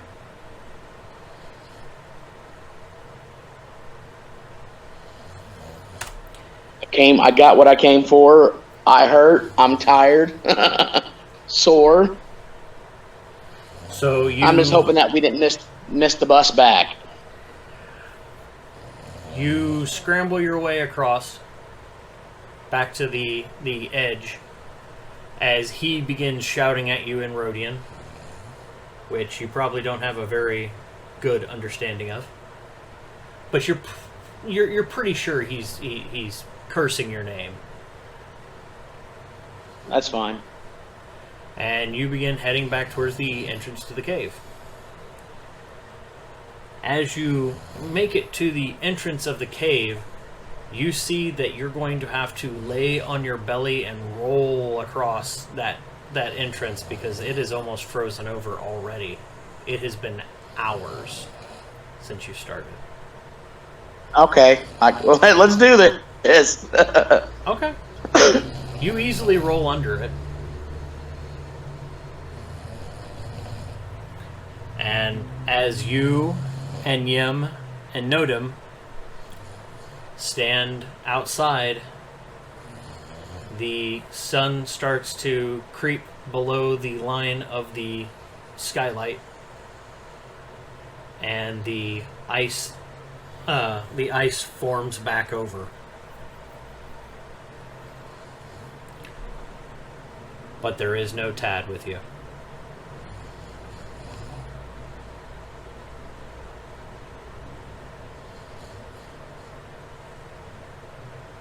Oh, great. So I'll pretty much, I'm assuming that our timeline was until the wall froze back over, right? Yep.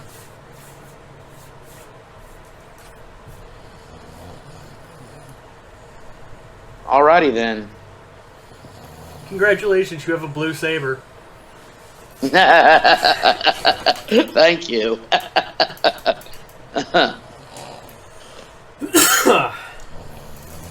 Yep. So, you let Tad stay in the cave to die. I tried telling him that wasn't his crystal. I didn't kill him. I didn't leave him to die. I don't know. I don't know what he was doing, what he was thinking. What do they mean by next cycle? Like the next day? Before someone else will be there? Yeah. Essentially, it's the next day. The problem with that is that on Ilum, it's 19. It's the equivalent of 19 days between Oh, cycles. crap. Gotcha. That is the next time that the sun rises. So I hear you. So what do you think of the system? I like it. There's a couple things that I don't like. Don't like the trauma. How it's permanent. That's the only thing I don't like that. But that's pretty much about it.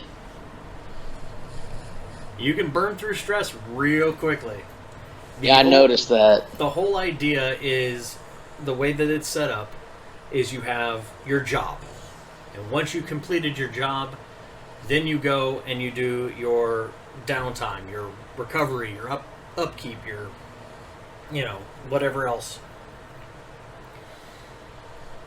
Ooh, excuse me a second.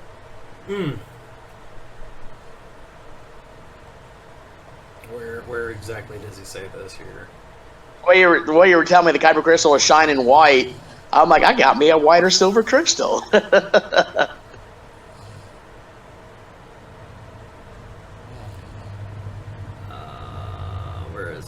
Where is it?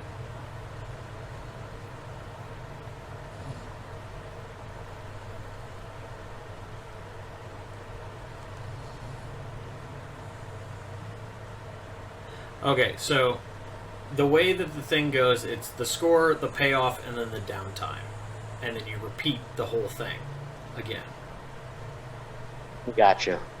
So the fact that you burn through that much stress just to get through your score, that would take a lot of time to get off with your downtime. Because you only get 2 actions during your downtimes. Gotcha.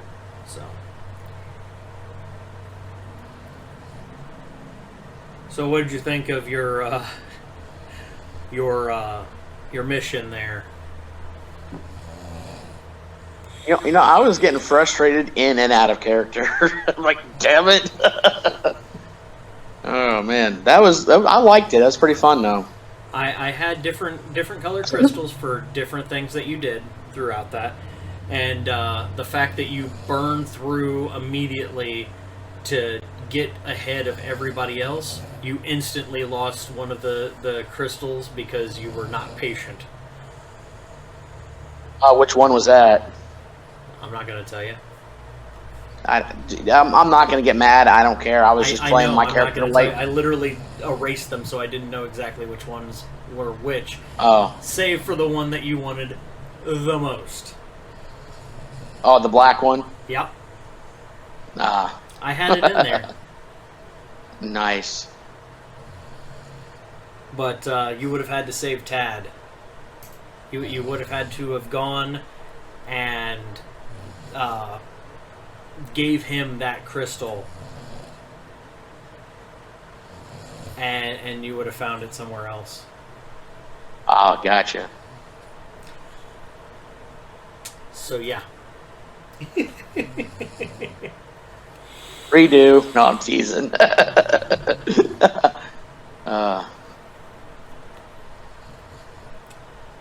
But anyway, I'm glad you kind of enjoyed the small job that we have, and the fact that you were running it solo.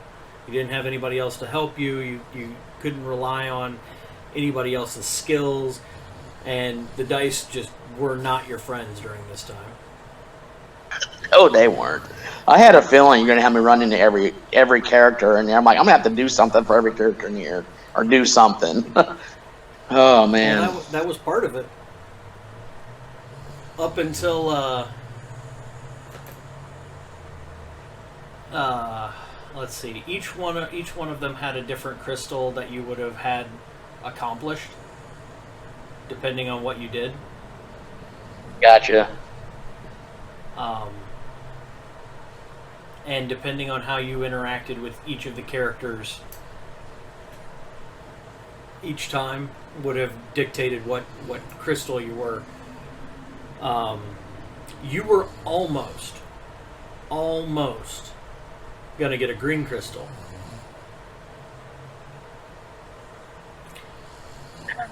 I know that's not a whole hell of a lot better, but you would have got a green crystal instead of a blue crystal.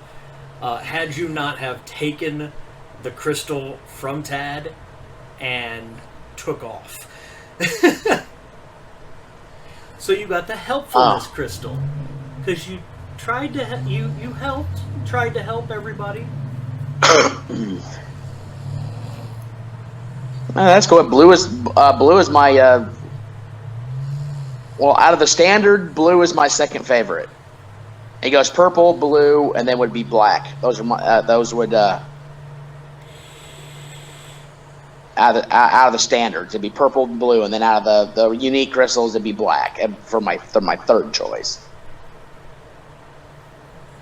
So I mean, I got my second favorite crystal out of the standard, which makes me happy. I'm not disappointed at all. I had fun.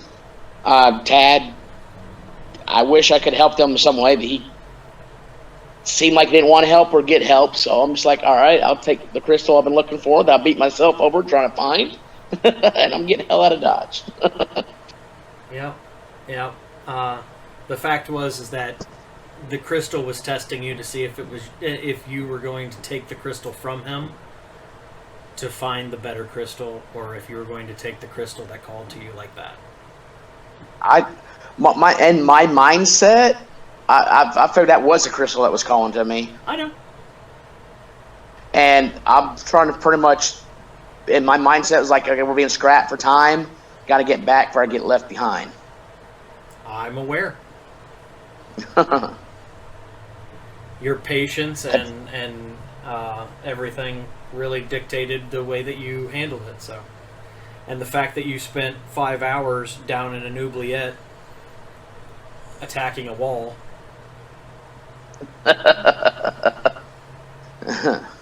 Bleeding Fun all over the times. place. Yep. All right, man. Well, I hope you enjoyed yourself. I did.